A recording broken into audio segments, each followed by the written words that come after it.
el autor es anónimo, aunque seguramente utilizó muchas notas y muchos datos que había dejado Samuel por escrito.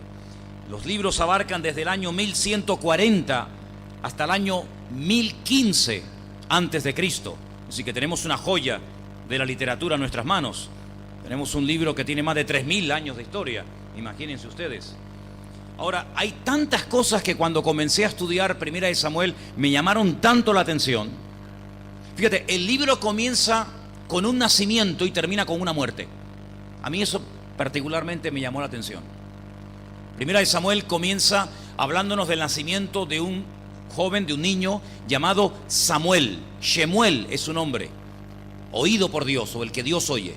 Y termina el libro contándonos la muerte de un rey llamado Saúl. Curiosamente, la primera letra y la última de Samuel es exactamente la misma letra con la que empieza el nombre Saúl y con la que termina el nombre Saúl. Es increíble, son tantas, entre comillas, curiosidades o coincidencias. El libro de Samuel nos cuenta la transición entre el período de los jueces y la monarquía. Y me llama mucho la atención que el último juez, hubieron 13, el último juez, cuyo nombre es en original Shin-Shon, Sansón, tiene exactamente la misma letra con la que empieza Primera de Samuel, que es la letra Shin, que es el nombre de Shemuel o de Samuel. Hay tantas cosas interesantes. El libro empieza diciéndonos o profetizándonos que 2 hijos van a morir en el mismo día. Y el libro termina hablándonos de 3 hermanos que mueren en el mismo día. Es curiosísimo. La muerte de Ofni y de Fines, los 2 murieron el mismo día. Y al final del libro, en el capítulo 30 de Primera de Samuel, hay 3 hermanos que se llaman Jonatán, Abinadab y Malquisúa, que mueren el mismo día. Son los hijos del rey Saúl. Jonatán significa Dios ha dado. Abinadab significa mi padre es generoso. Y Malquisúa significa el rey es salvador. Fíjense los nombres de los hijos de Saúl. Qué diferente el significado a los nombres de los hijos de Elí, cuyos nombres no tienen absolutamente nada que ver con la Biblia, con la palabra del Señor. El libro de Primera de Samuel es un libro muy, muy interesante porque nos habla de cambios. Vemos a un hombre que va de menos a más y vemos a otro hombre que va de más a menos. ¿Y tú? ¿Tú has ido de menos a más en estos años? ¿O has ido de más a menos? Una vez le dije a un hombre: ¿quién te ha visto y quién te ve? Con lo que amabas a Dios, con lo que estudiabas y predicabas su palabra, y ahora eres como una vela que se ha ido apagando lentamente, lentamente, y ni siquiera ya te queda la ceniza de la gloria o del fuego que un día ardió en el altar de tu corazón. Samuel fue un hombre que se crió, como vimos el jueves, en un ambiente terrible, terrible. Yo creo que ninguno de nosotros nos atreveríamos a dejar a nuestros hijos en semejante ambiente. Ponte tú en el lugar de Ana. Le había hecho una promesa al Señor. Era una mujer estéril. Durante años no había podido tener hijos. Pero dice la palabra que le prometió al Señor. Le hizo un voto al Señor. Y le dijo: si tú me visitas y yo tengo el gozo de poder tener un hijo, de ser madre, yo lo consagraré a ti todos los días de su vida. Estoy dispuesto a renunciar a él.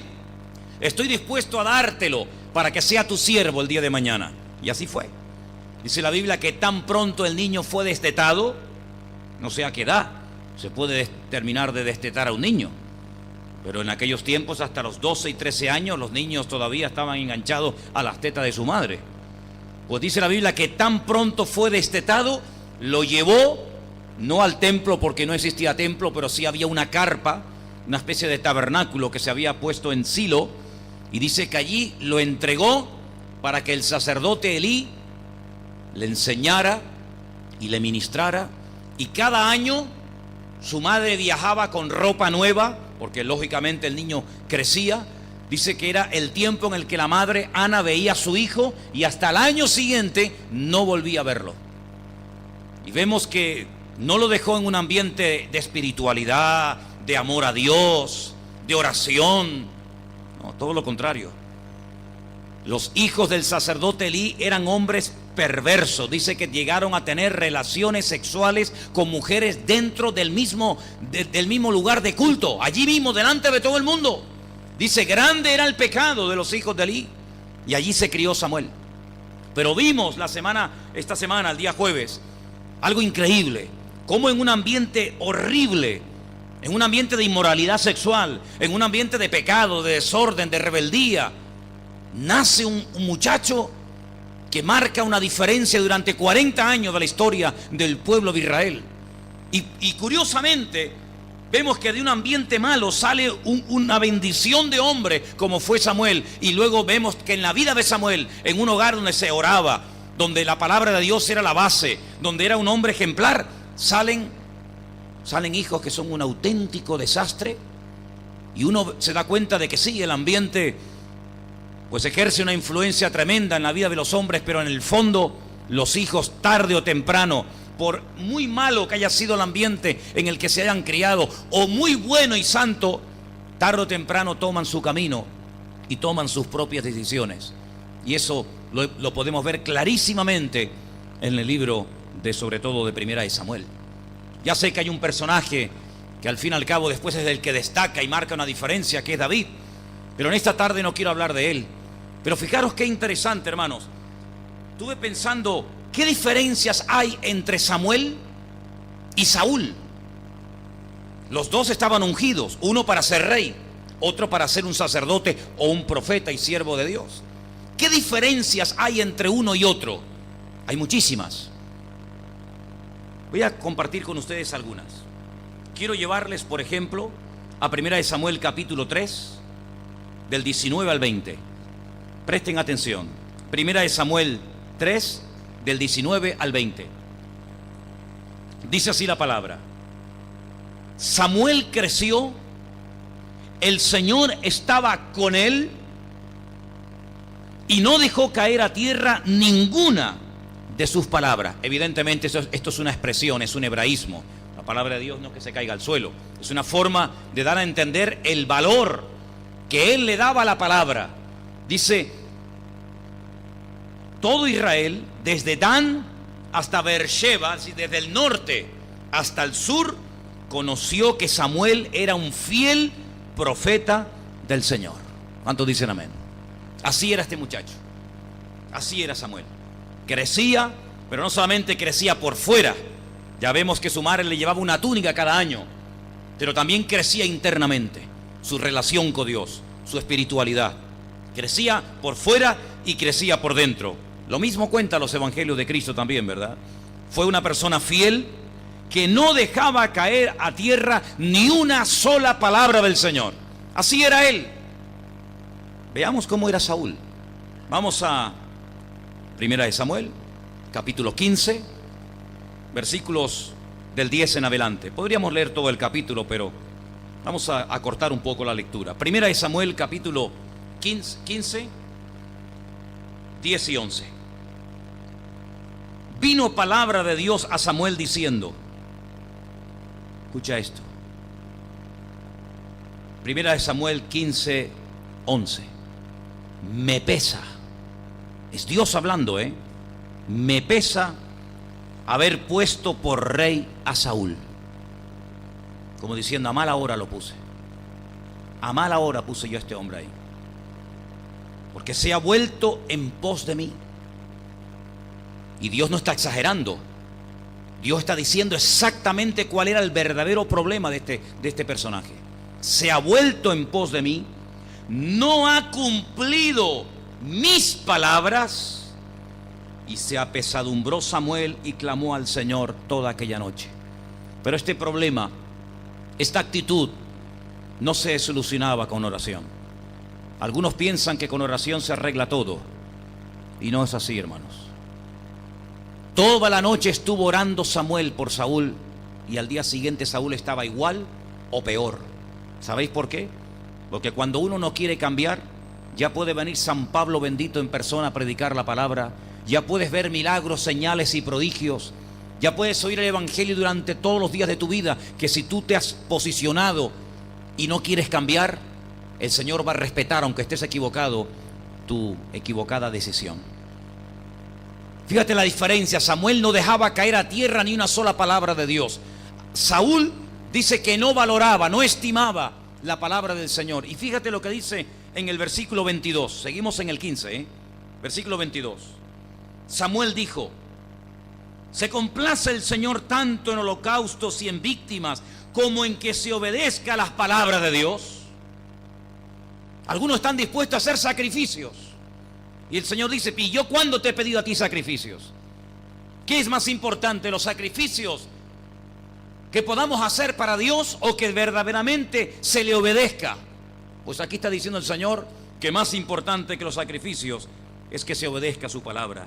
Dice: ciertamente el obedecer es mejor que los sacrificios. No es que los sacrificios sean malos, pero es que hay algo mejor que los sacrificios. El Señor quiere que se le preste atención. Dice que eso es más importante que la grosura de los carneros. Y ahora viene algo tremendo, que dice: porque como pecado de adivinación es la rebelión. Como pecado de adivinación, como entrar en contacto con los espíritus malignos, intentando adivinar o pronosticar más bien el futuro. Así es la rebelión, porque la rebelión es manipulación. Es querer manipular las cosas, es tergiversar las cosas. Siempre hay un culpable, tú nunca, tú no. Siempre es la mujer, o el marido, o el pastor, o el diablo, o Dios, o el gobierno, pero tú nunca. Por eso es comparada la rebelión con la adivinación, porque siempre estás buscando manipulación, ¿verdad? Tergiversar lo natural para justificar tu actitud. Dice: como ídolos e idolatría, la obstinación. Por cuanto tú desechaste la palabra de Dios, el Señor también te ha desechado a ti para que no seas rey. Así que si buscas una explicación y te preguntas: bueno, ¿y por qué Dios me ha desechado? ¿Por qué no puedo seguir siendo rey? ¿Por qué mi hijo Jonatán no será el siguiente rey de Israel? Porque tú desechaste la palabra del Señor, por lo tanto el Señor a ti también te ha desechado. Ni más ni menos. Fíjense qué diferencia, qué diferencia, viviendo en la misma época, siendo contemporáneos, uno fiel al Señor, otro un desobediente. Uno, una persona dispuesta a tomar todas las palabras del Señor, a valorarlas y aplicarlas en su vida. El otro le decían una cosa y hacía lo que le daba la gana, y después encima le echaba la culpa a los demás. Cuando el Señor lo manda en misión y le dice: tienes que terminar lo que se quedó a medias, tienes que arrasar con Amalek, el único enemigo que se levantó contra el trono de Dios. No podemos consentir a ningún enemigo que se levante contra el trono, contra la soberanía de Dios. Y dice la Biblia que le dijo: no traigas nada, no caigas en avaricia, no tomes ovejas, ni cabras, ni camello. Olvídate de eso, olvídate de eso. Hay batallas que son para traer botín y otras que son para destruirlo todo. Y en esta ocasión tú no tienes que tomar nada. La Biblia nos enseña, leer todo el capítulo 15 de 1 de Samuel, que trajeron ovejas, trajeron corderos, trajeron tantas cosas. Incluso hasta al rey de Amalek le perdonaron la vida. Hasta el rey de Amalek. Y cuando Samuel lo confronta y le dice una pregunta: ¿tú no entendiste la orden? Porque fue bastante clara. El Señor te envía una misión. ¿Por qué has traído todos estos animales? Y dice: es para sacrificarlas al Señor. ¿Y por qué has perdonado al rey de Gat? Y dice: no, yo no, fue el pueblo. Entonces te das cuenta que la actitud de Saúl era repetitiva. Uno puede cometer un error un día, por supuesto que sí. Todos somos seres humanos, ¿sí o no, hermano? Un día podemos ser rebeldes, claro. Un día podemos ser desobedientes, sí, por supuesto. Un día podemos enfadarnos, claro. Pero cuando se mantiene reiteradamente una actitud, esa persona o es un rebelde o no ha entendido el evangelio. Y no es un convertido, aunque parezca, pero no lo es. Porque la Biblia dice que el que practica el pecado, no el que peca. ¿Quién no peca, hermanos? ¿Quién no peca de una u otra manera? Pero el que practica el pecado, el que lo ves un día y otro y una semana, y lo ves este mes, y lo ves dentro de 6 meses, y lo ves dentro de un año, y siempre está en lo mismo, no ha nacido de nuevo. Por eso, cuando decía David: en aquel día Algunos dirán, en tu nombre hicimos tal cosa y en tu nombre, y presentan su currículum de lo que hicieron, no del cambio en su vida. El Señor dice, apartaos de mí, yo nunca os conocí. Una persona puede tener un tiempo de estar un poco frío, que no es lo correcto, pero puede estar un poco desanimado, puede estar un poco decaído, pero permanentemente desanimado, permanentemente decaído, permanentemente en una actitud de indiferencia, permanentemente sin ganas de orar, permanentemente sin ganas de estudiar la palabra, permanente y constantemente en una actitud antibíblica. Es que esa persona no ha nacido de nuevo. Aunque venga aquí, aunque levante las manos o no las levante, aunque diga gloria a Dios, no importa. Saúl es una persona que externamente, aparentemente cambiaba. De hecho, vamos a ver algo muy interesante en esta tarde, que yo justamente lo leía en esta mañana, para que veáis cómo aparentemente parece que Saúl cambiaba, pero a la hora de la verdad, lo más mínimo. Pero antes de llegar a ese punto, mirar en 1 Samuel 25:1. 1 Samuel 25:1. Miren lo que pasó cuando murió el profeta Samuel. Murió Samuel y se juntó todo Israel y lo lloraron y lo sepultaron en su casa en Ramá. Y se levantó David y se fue al desierto de Parán. Sí, el día que murió Samuel fue una tragedia. La gente lo echó de menos. Lo enterraron dignamente. La gente lloró. Pero sin embargo, fijaros al final del libro. Al final del libro, en el capítulo 31, verso 1, estamos viendo diferencias entre Samuel y Saúl. Dice, los filisteos pelearon contra Israel y los de Israel huyeron delante de los filisteos y cayeron muertos en el monte Gilboa. Y siguiendo los filisteos a Saúl y a sus hijos, mataron a Jonatán, a Abinadab y a Malquisúa, hijos de Saúl. Y arreció la batalla contra Saúl y le alcanzaron los flecheros y tuvo gran temor de ellos. Entonces dijo Saúl a su escudero, escucha, saca tu espada y traspásame con ella, para que no vengan estos incircuncisos y me traspasen y me escarnezcan. Mas su escudero no quería, porque tenía gran temor. Entonces tomó Saúl a su propia espada, se echó sobre ella, y viendo su escudero a Saúl muerto, él también se echó sobre su espada y murió con él. Así murió Saúl aquel día juntamente con sus 3 hijos y su escudero y todos sus varones. Qué diferente, ¿no? Fueron diferentes en vida y fueron diferentes en muerte. En vida, Samuel valoraba todo lo que era de Dios, todo lo que él le olía bendición, toda palabra que a él le parecía interesante y aprenderla y aplicarla, dice que no la dejaba caer a tierra. Qué diferente Saúl. Tuvo varias oportunidades para demostrar que amaba a Dios, para ir a misiones concretas y específicas, a ejecutar la voluntad de Dios, y no la cumplía, dice, porque desechaba, no valoraba. Para él la palabra de Dios no tenía peso. Se justificaba tratando de presentar sacrificios. Así eran en vida, pero en muerte dice la Biblia que Saúl cuando se suicidó, se desparramó todo Israel y fue una ruina nacional. Qué diferente el día que enterraron al profeta Samuel. Todo el mundo lo lloró, todo el mundo lamentó que la voz y el ministerio y la influencia del profeta Samuel se había ido para siempre. Pero esta mañana leía algo que me impactó tanto, porque hay momentos en los que aparentemente Saúl recapacita. Hay momentos en los que parece como que la evidencia es tan contundente y tan aplastante que no le queda más remedio a Saúl que reconocer que por el camino que va no es el correcto. Y miren lo que pasa en 1 Samuel 26. 1 Samuel capítulo 26. Todo el capítulo es una maravilla, ¿eh? Te animo a que lo leas si puedes. 1 Samuel capítulo 26. Resulta que se entera que Saúl, con miles y miles de soldados, está tratando de matar a David. Y se entera David dónde está acampado el rey. Y la costumbre era que la tienda, el rey durmiera en el centro del campamento y estuviera totalmente rodeado de su guardia para impedir que un enemigo entrara al campamento y lo matara. Pero mira lo que ocurrió. Capítulo 26 de 1 Samuel, versículo 19. Ruego pues que el rey mi señor oiga las palabras de su siervo. Si el Señor te incita contra mí, acepte él la ofrenda.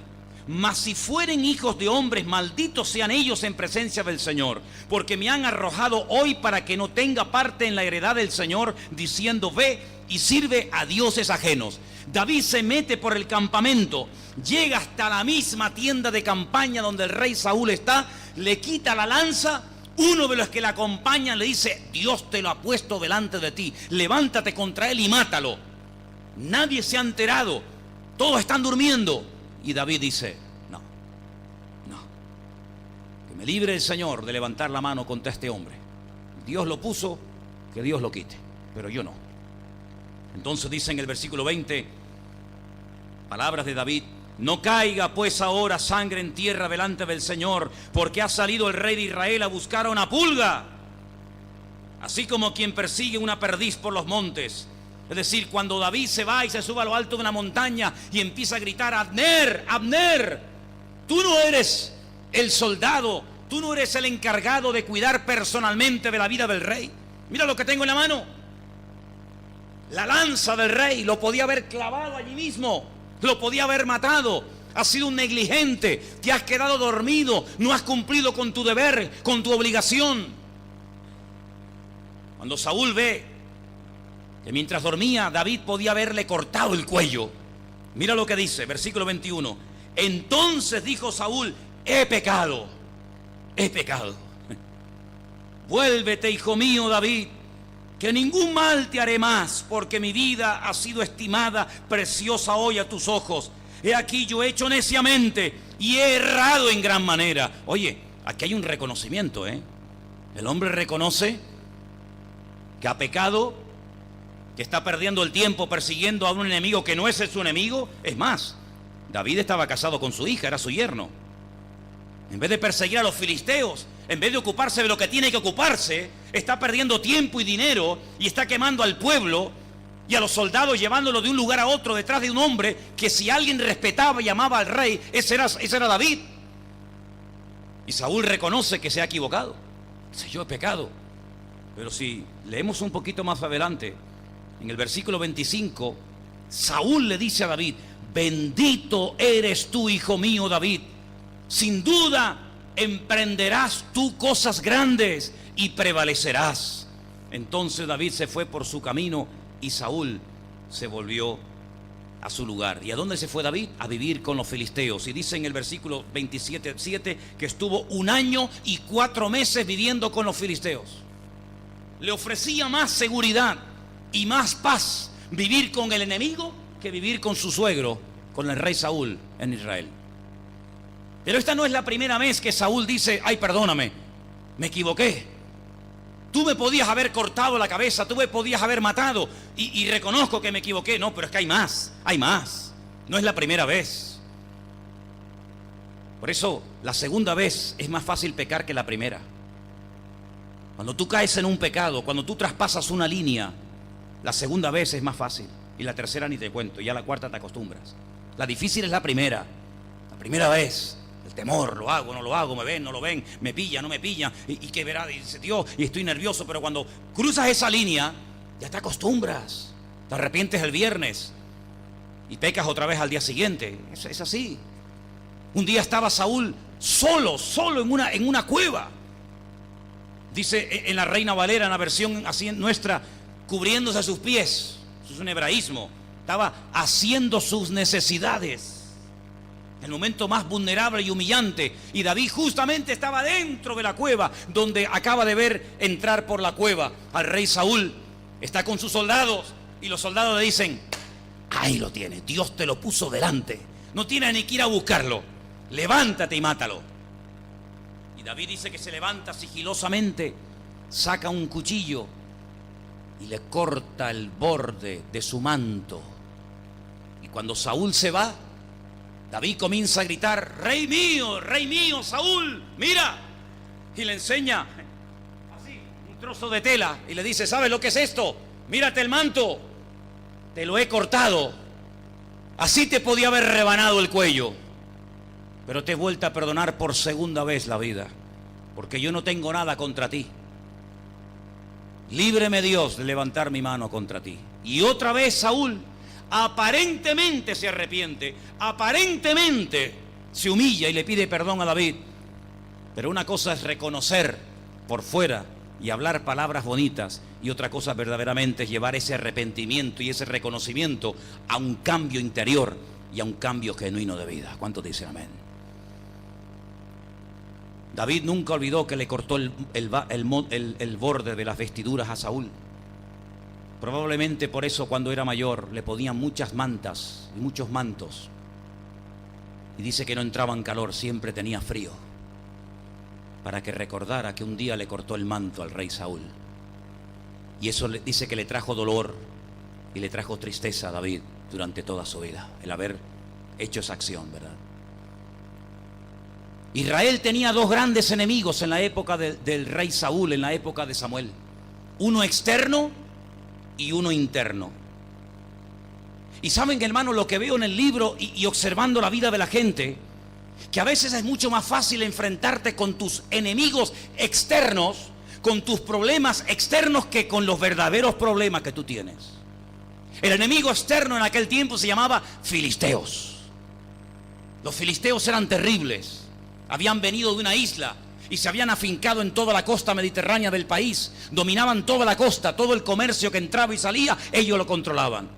Tenían desde la franja de Gaza, pasando por Askelón, Asdod, Ecrón y Gat, tenían todas las 5 ciudades principales de la costa mediterránea y observaban los barcos que venían o el comercio que se iba. Es decir, tenían estrangulada la economía del país. Al enemigo le encanta estrangular la fuente de riqueza y la fuente de prosperidad y de bendición del pueblo de Dios. Tenemos que ver en las páginas de la Biblia a qué se dedicaba cada enemigo. Unos se dedicaban a matar mujeres, otros se dedicaban a frenar la economía del país, otros se dedicaban a la guerra en los montes, otros se dedicaban a destruir a la juventud. Tenemos que ver con qué enemigo nos enfrentamos. Y los filisteos eran el enemigo típico fanfarrón, que hacía un mal uso de las riquezas y que tenía controlada la fuente de ingresos del país. Y por eso Israel estaba cada vez peor. Y el Señor les decía que tenían que ir a pelear contra ellos. Y de vez en cuando ganaban y de vez en cuando perdían. Pero Saúl, amados hermanos, no se dio cuenta de que el verdadero problema con el cual él tenía que enfrentarse no era con los filisteos, sino que el peor enemigo que Saúl tenía se llamaba Saúl. Ese era el peor enemigo de Saúl. Como a nosotros nos pasa lo mismo. Nuestro peor enemigo no es Satanás. Tu peor enemigo no es la bebida.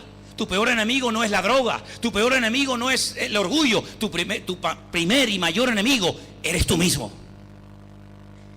Y por eso vemos que a veces, si en lo natural no somos capaces de vencer, tampoco en lo espiritual seremos vencedores. Hemos hablado en esta clase que estamos teniendo los martes sobre el discipulado de actos externos. Qué importante es en el mundo espiritual hacer actos externos. La llamamos las llaves del reino. Un acto externo puede cambiar un panorama y una atmósfera espiritual tremenda. Poníamos varios ejemplos en esta semana, ¿os acordáis? Poníamos el ejemplo de cuando Moisés una noche, con sangre y un animal, se pone a pintar las puertas y los postes y las paredes de su casa. Y tú dices, ¿pero esto qué es? ¿Es que Dios no puede proteger la casa sin hacer esto? Hay gente que dice, bueno, yo no tengo que hacer nada. Sí tienes que hacer. ¿Cómo que no? Claro que tienes que hacer cosas. Esa sangre en la puerta fue un acto de fe. Esa sangre en las puertas en Egipto paró la mortandad en las casas. Fue un acto externo que cambió la atmósfera espiritual. Y dice que no había muerte en esos lugares. Pero fíjate qué interesante, cuando van a conquistar la ciudad de Jericó, dice que le dan a Rahab la ramera un trozo de tela y le dice, tú átalo en la ventana.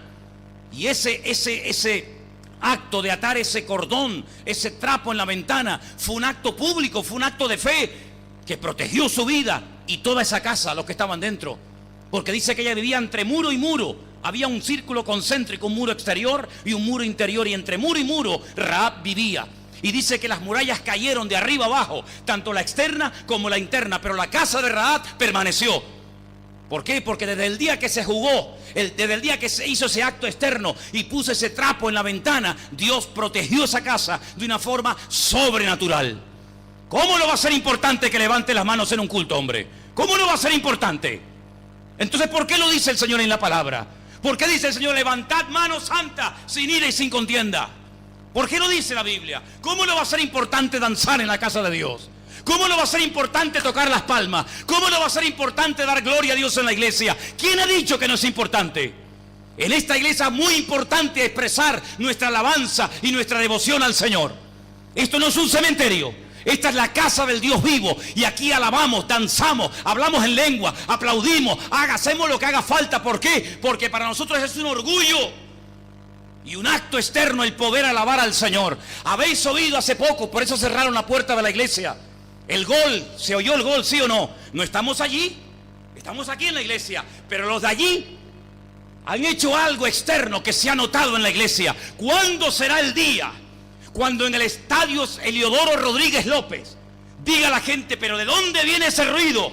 ¿De dónde viene ese fervor? Viene de la iglesia de Garcilaso de la Vega, número 13, donde adoramos al Rey de Reyes y Señor de los Señores. Y ellos tendrán que decir, ¿qué está pasando en ese lugar? Bendito sea Dios. Bendito sea Dios. ¿Cuántos dicen amén? Ellos dicen gol, yo digo, gloria a Dios. Gloria a Dios. Gloria a Dios. Gloria a Dios. ¿Te da vergüenza? A mí ninguna. ¿Le da vergüenza al señor de 80 años ir con su nieto a un estadio a decir gol? Ninguna. ¿Le da vergüenza ir con una bufanda del Tenerife en el cuello? ¿Le da vergüenza ser el idiota, insultar a un árbitro? Ninguna. ¿Y por qué a ti te da tanta, hombre? ¿Cuándo llegará el día que nos demos cuenta, amados hermanos, que los actos externos cambian el mundo espiritual? Claro que lo cambian, ya lo creo. Quitad la piedra. Vosotros tenéis que quitar la piedra. Yo la podría quitar así, pero la vais a quitar vosotros. Porque en el momento en que estéis dispuestos a quitar la piedra, en ese momento comenzará un proceso de cambio en la vida de Lázaro y en vuestras vidas también. En el momento en el que llenéis las tinajas de agua hasta arriba, en ese momento comenzará el milagro. En otras palabras, amados hermanos, no pienses que podemos vivir una vida pasiva. Yo no quiero creyentes aquí pasivos, ¿me estáis oyendo? Yo no quiero gente pasiva aquí, ¿eh? Yo no quiero gente que venga a ver un espectáculo, a ver a los artistas cantar. Aquí venimos a hacer el culto entre todos, amados hermanos. Y aquí venimos a alabar al Señor. Y si no sabes, ven esta noche a mi casa y te tengo hasta las 4 de la mañana y te enseño cómo se alaba a Dios. Y si no sabes, pregunta, infórmate, asesórate, estudia, indaga. Rómpete delante de la presencia del Señor, hermano. Rómpanse delante de la presencia del Señor. Eso es lo que le dijo el pueblo. Eso es lo que le enseñó David al pueblo. Hermanos, que estamos trayendo el arca de la alianza. ¿Qué era el arca de la alianza? Bueno, era un mueble de madera de acacia, forrada de oro por dentro y por fuera. Las medidas exactas las tenéis allí. Si después queréis darle un vistazo, así eran. Un mueble. Pero un momento. Un mueble que representaba mucho.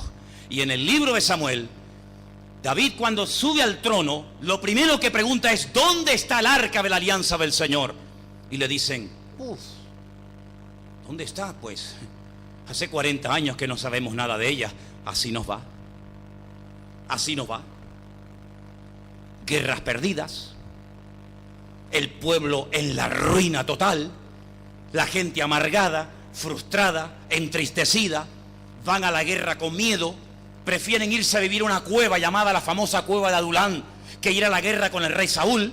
Claro, si es que nos hemos acostumbrado a vivir en la religión, como decía David esta tarde. Nos hemos acostumbrado a vivir en la rutina, en la monotonía, pero no hay presencia de Dios. No hay gloria en tu vida, hermano. Hay gloria en tu vida, hermana. Hay gloria en tu familia, hermano. Hay gloria en los cultos. Vamos a ver. ¿Dónde está el arca del Señor? Dice, no, está en la casa de un tal Obed Edom. Traedme el arca. Sí, ya sé que la forma no fue la correcta. Ya sé también que las formas a veces que utilizaba Jacob no eran las correctas. Pero en el fondo, Jacob amaba al Señor, Jacob amaba al Señor. Tenía que aprender a hacerlo bien. Pero era tanto el deseo, era tanto el amor que tenía por el Señor. Y yo prefiero gente que se equivoque por querer amar y servir al Señor, que gente que guarde la compostura, que no se equivocan nunca, pero están muertos como palos. Y el arca de la alianza la trajo a Jerusalén. Y toda la ciudad comenzó a danzar. Nunca danzaron durante los 40 años del rey Saúl. Nunca. ¿Cómo van a danzar si no les enseñó nadie? Pero si Saúl está muerto, ¿qué transmite un líder muerto? ¿Muerte? ¿Qué transmite una persona que no tiene comunión con Dios? Muerte. No puede transmitir otra cosa. ¿Qué va a transmitir Saúl? La gloria de Dios, pero si no la tiene. Si uno de los versículos más tristes de la Biblia, ¿sabéis lo que dice? Y la gloria del Señor, o el Espíritu del Señor, se apartó de Saúl y él no se dio cuenta.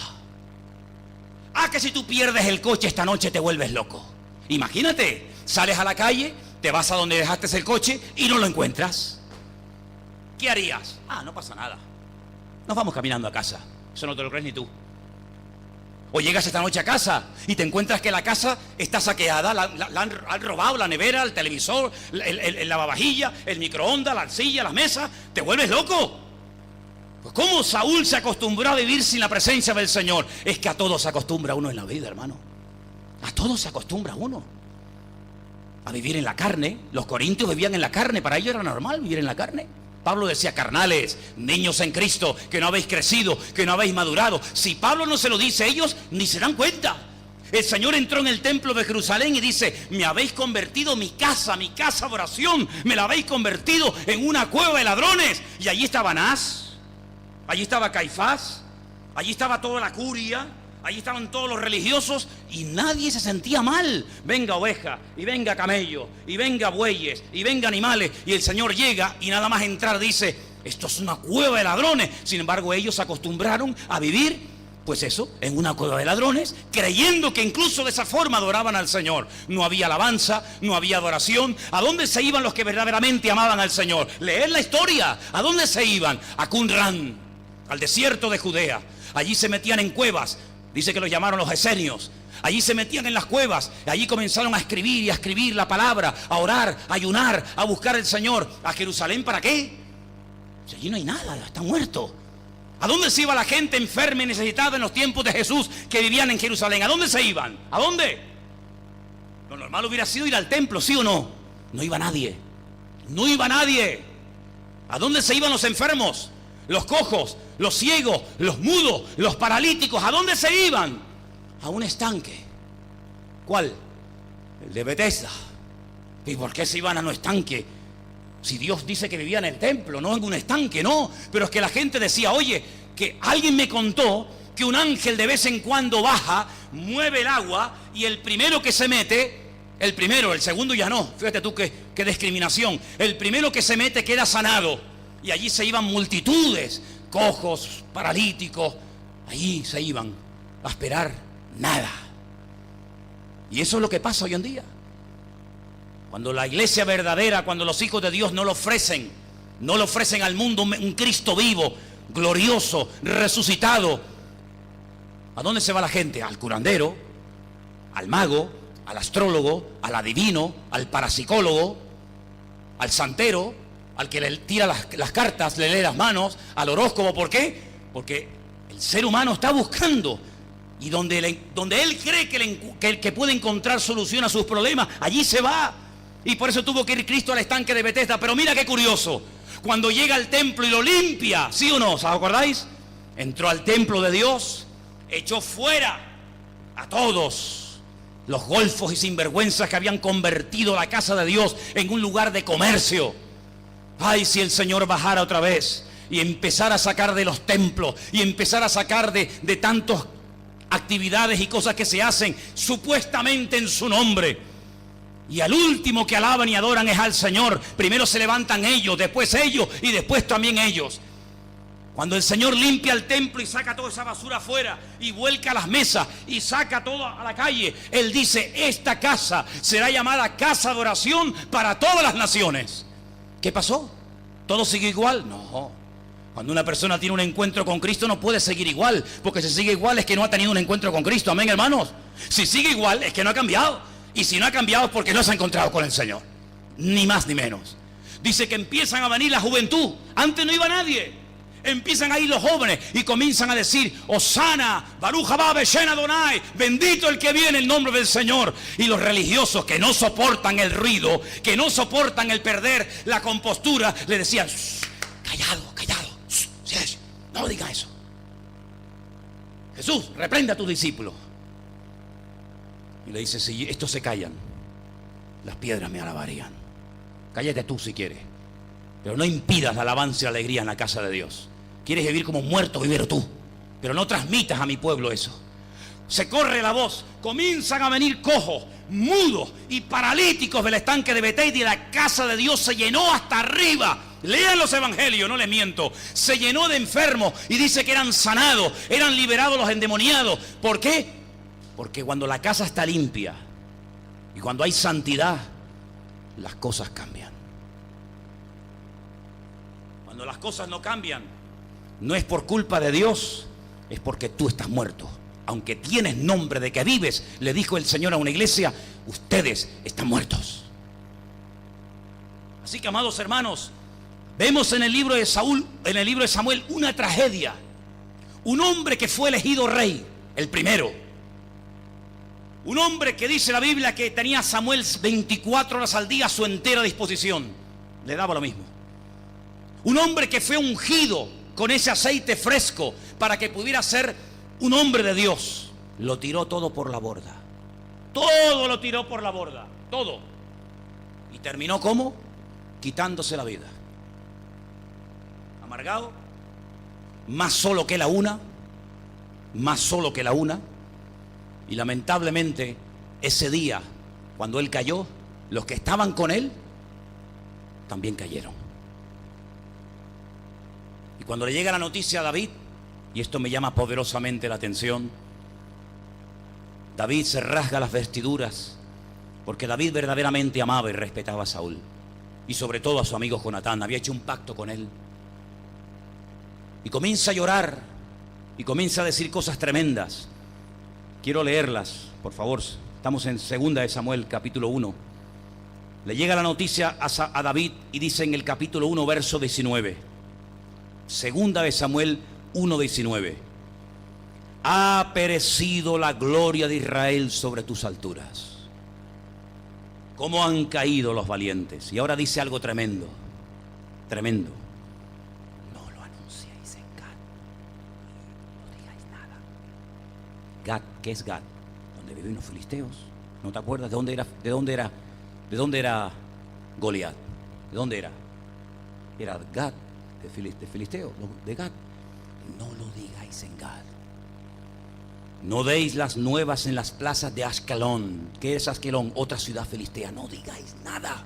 Igual que nosotros hoy en día. Igual que nosotros. Para que no se alegren las hijas de los filisteos. Para que no salten de gozo las hijas de los incircuncisos. Esto no se puede contar. Esto no es bueno que se diga. Hoy es un día triste en nuestro pueblo. Hoy es un día triste. Han matado al rey y a sus hijos. Si estas noticias llegan al campo del enemigo, imagínate, saltan, hacen una fiesta, una alegría. Como cuando un palestino mata a tiros o a puñaladas a un judío, pues a los niños le dan caramelos y saltan de alegría y hacen una fiesta por la calle. Igual, exactamente igual. Montes de Gilboa, ni rocío ni lluvia caiga sobre vosotros, ni seáis tierra de ofrendas. Si queréis un día os lo enseño. Si queréis un día os lo muestro. Te llevo al monte Gilboa y vas a ver un monte precioso, pero hay un trozo del monte pelado, seco, como si le hubieran echado lejía, para que me entiendas. No crece la hierba. Han plantado, pero no crece. Han plantado árboles, se secan y se mueren. Comenzaron a estudiar y dijeron: ¿por qué en este trocito del monte Gilboa no crece ni la hierba? Porque allí fue donde cayó la sangre de Saúl y de sus 3 hijos, Jonatán, Abinadab y Malquisúa. Y allí fue donde David dijo: ni el rocío ni la lluvia caiga sobre este monte. ¿Qué te parece? Le trajo una tristeza tan grande al corazón de David ver que el hombre que lo tuvo todo y lo perdió todo. Si alguien en esta vida podía haber llegado a ser un hombre influyente, importante, usado para la gloria de Dios, ese fue Saúl. Pero no quiso. Jugueteó con el pecado. Parece que se arrepentía, parece que cambiaba, pero en el fondo Saúl desde el primer día hasta el último fue un rebelde y fue un desobediente. Tuvo la oportunidad de cambiar, pero no quiso cambiar. Porque ¿sabes quién es la persona que no cambia? El que no quiere cambiar. Yo te pregunto a ti, ¿tú quieres cambiar? Te miro a la cara, yo miro a los ojos, a la gente yo siempre la miro a la cara. ¿Tú quieres cambiar? ¿Cambiar de qué?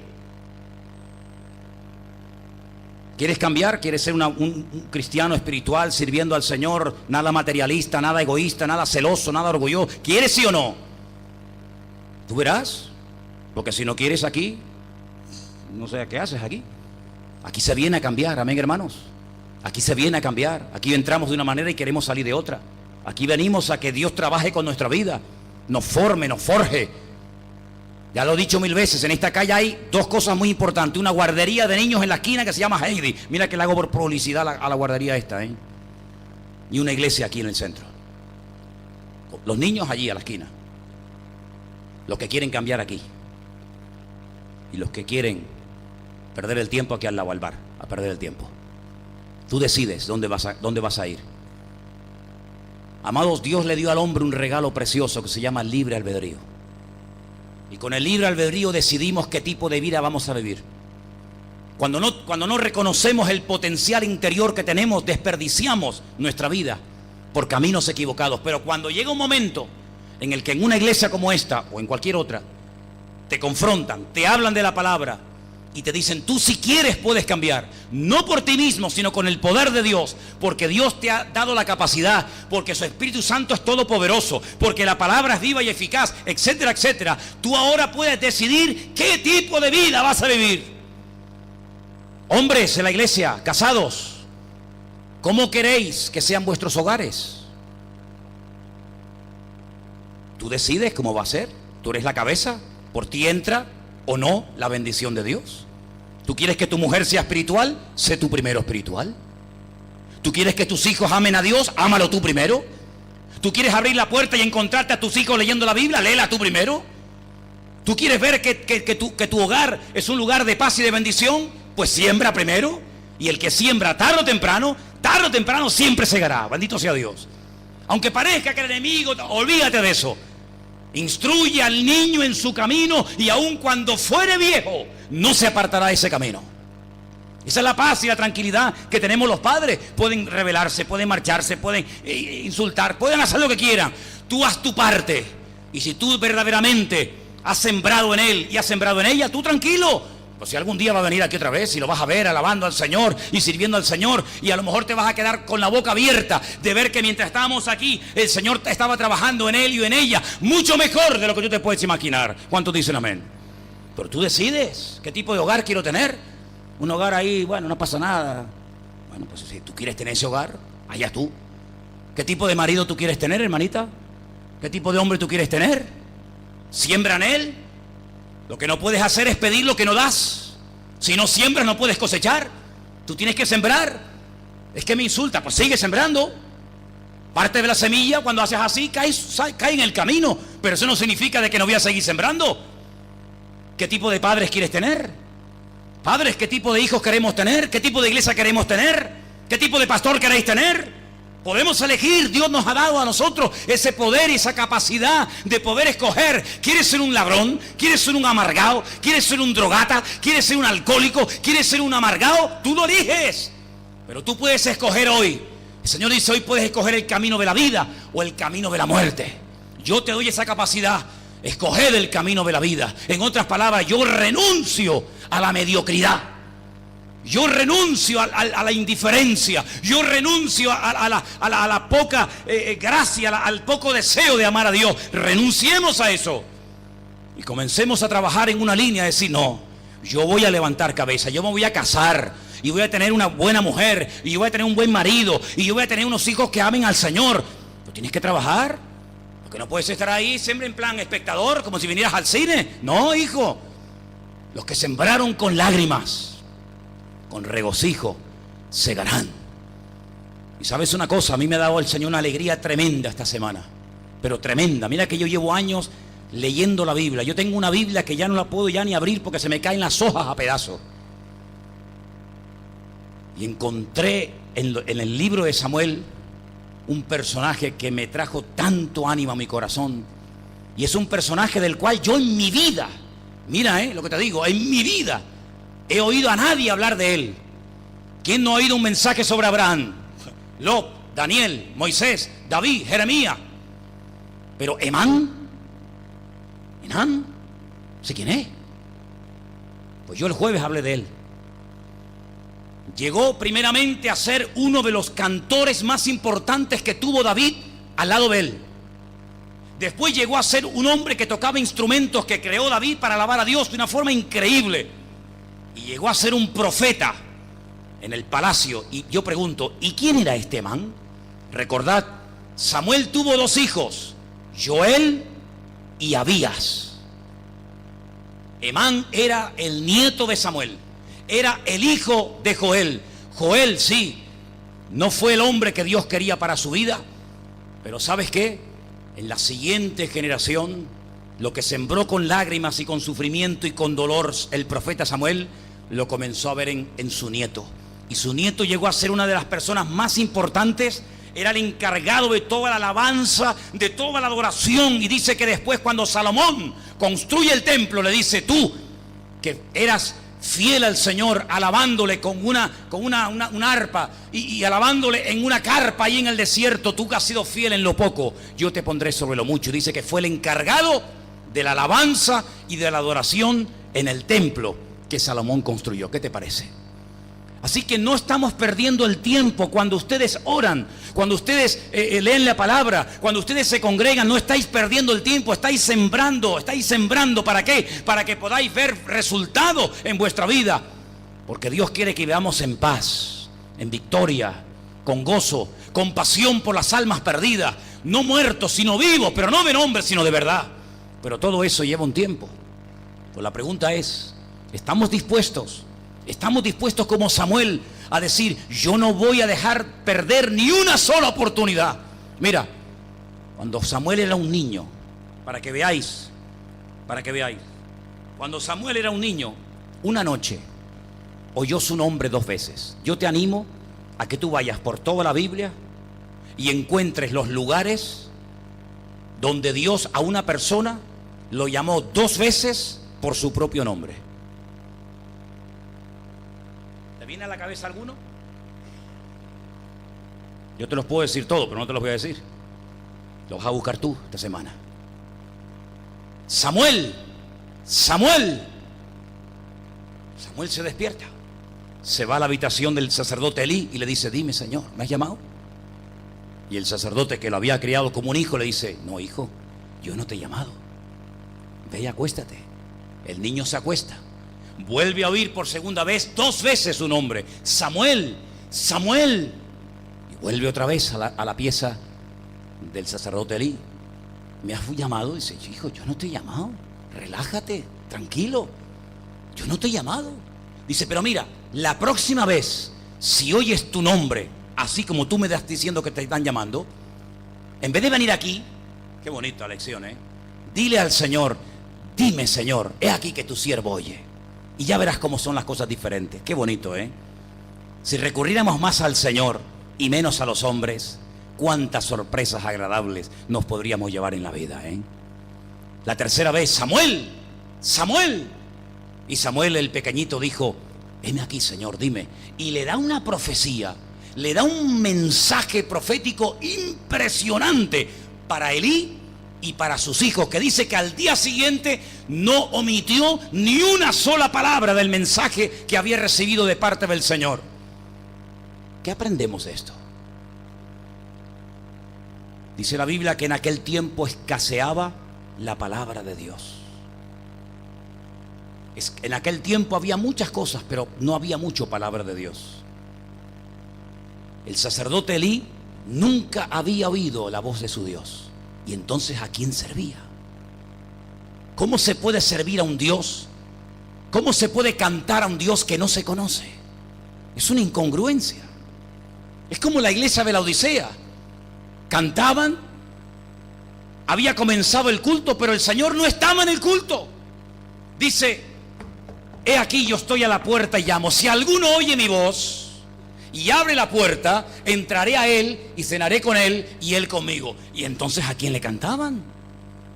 ¿A quién le cantaban? Habían perdido la presencia del Señor y no se habían dado cuenta. Lo mismo que Saúl, que perdió la presencia del Señor y ni se dio cuenta. Pero es que también hay otro personaje que se llama Sansón, que dice que el Señor se apartó de él, el Espíritu del Señor se apartó de él y él no se dio cuenta. Y cuando fue a atacar a los filisteos le arrancaron los ojos, lo ataron de pies y de manos y lo llevaron a un molino, hicieron de él un monigote. Es increíble cómo se puede vivir sin esa presencia. Pues aunque te parezca mentira, hay así, así de creyentes, así, multitudes de creyentes que no tienen cada día un encuentro con el Señor. Son religiosos, personas que te pueden hablar de la Biblia de Dios, pero muy poquito del Dios de la Biblia. Personas que conocen más de la liturgia y de lo que hay que hacer y de lo que no hay que hacer, de cómo hay que dar el pan, de cómo no hay que dar el pan, de cómo hay que ofrecer el vino, de cómo no ofrecerlo, de cómo es la ofrenda, de que todo eso lo conocen, pero de vida práctica, de vida viva, no tienen ni la más remota idea. Y eso es a lo que yo quiero llevarles a ustedes, quieras o no quieras, aunque me mates. Llevarte a una vida viva, dinámica en el Señor. No una vida religiosa, porque la religión esclaviza, la religión embrutece, la religión produce un orgullo en el hombre que se cree superior a los demás, y el que se cree superior a los demás es el más pequeño de todos. Dios nos está llamando a encontrarnos con Él, a tener más tiempo a solas con Él, a conocerle mejor, que cuando oigamos su voz digamos: esa es la voz de mi amado que me llama. ¿Habéis leído el libro del Cantar de los Cantares? ¿Lo habéis leído? Shir Hashirin. Es un libro que no se lee en hebreo, se canta. Todo, desde el capítulo 1 hasta el final. Es un largo cántico, monótono, monótono. Una noche viene el amado. ¿Quién es el amado? ¿Quién es el amado para ti? Ella estaba en la cama, oye al amado golpeando a la puerta: oh, amada mía, estoy aquí, quiero tener comunión contigo, vamos a estar juntos, vamos a tener relación juntos. Y ella le contesta desde la cama y dice: pero ¿cómo me voy a levantar ahora? Sí que me acabo de lavar y me voy a levantar y me voy a manchar los pies y empiezan a presentar excusas. Reconoce la voz, oye el toque, pero no se esfuerza. ¿Y el amado qué hace? Se va el amado. Ella se percata, vuelve en sí al hijo pródigo y abre la puerta y dice que había quedado el aroma. Aquí estuvo él, sí estuvo, pero no está. Y dice que enferma de amor, desesperada, recorre toda la ciudad de Jerusalén diciendo: ¿habéis visto a mi amado? ¿Lo habéis visto? Y dice: ¿tu amado? ¿Y quién es tu amado? Mi amado señalado entre 10,000, no hay otro como él. Y lo describe desde la coronilla hasta la planta de los pies, y hasta que no lo encuentra, no para. Y eso es lo que tú tienes que hacer. Eso es lo que tenemos que hacer diariamente todos y cada uno de nosotros. Pelear, pero no las batallas en las que a veces te metes. La buena batalla. Meterte en oración con Dios y decirle: Señor, no tengo para dar. Si yo te dijera a ti: el jueves predicas tú, el domingo predicas tú, ¿tendrías algo para dar? ¿Tendrías algo para dar? Un hombre se tuvo que levantar de madrugada y tocar a la puerta del vecino y dice: préstame 3 panes, déjame algo, porque me acaban de llegar visitas a casa y no tengo nada para ponerle delante. Claro, ¿no te has preparado? Es como aquellas que se quedaron sin aceite y le dice: déjenos un poquito de aceite porque se nos ha acabado. Dice: si yo te dejo de lo mío, nos quedamos ustedes y nosotras, vete a comprar al que vende. Y hay gente que vive de la gloria de otro. Ora por mí, hermana, que mañana tengo un examen. Ora por mí, ay, ora por mi marido, ora por mi niño, ora que me duele por aquí, ora que me duele por allá, ora por mí. ¿Cómo que? ¿Y tú cuándo oras? Cuando buscas verdaderamente al Señor, temprano yo te buscaré, de madrugada yo me acercaré a ti. Mi alma tiene sed de Dios, del Dios vivo. ¿Cuándo vendré y me presentaré delante de Dios? Eso es lo que Dios quiere. Eso se llama cristianismo vivo y bíblico. Lo demás son pamplinas. Lo demás son pamplinas. Podemos cantar y hacer todo lo que quieras, pero el Señor lo que quiere enseñarnos, y yo lo estoy descubriendo en el libro de Samuel, yo lo que veo es que Dios nos quiere llevar una vida de locos por el Señor. Locos por el Señor.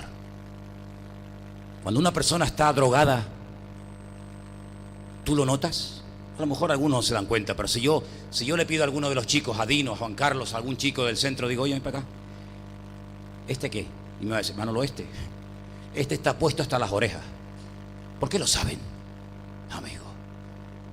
Lo saben a la legua. Cuando una persona está borracha, ¿se nota, sí o no? ¿Se nota?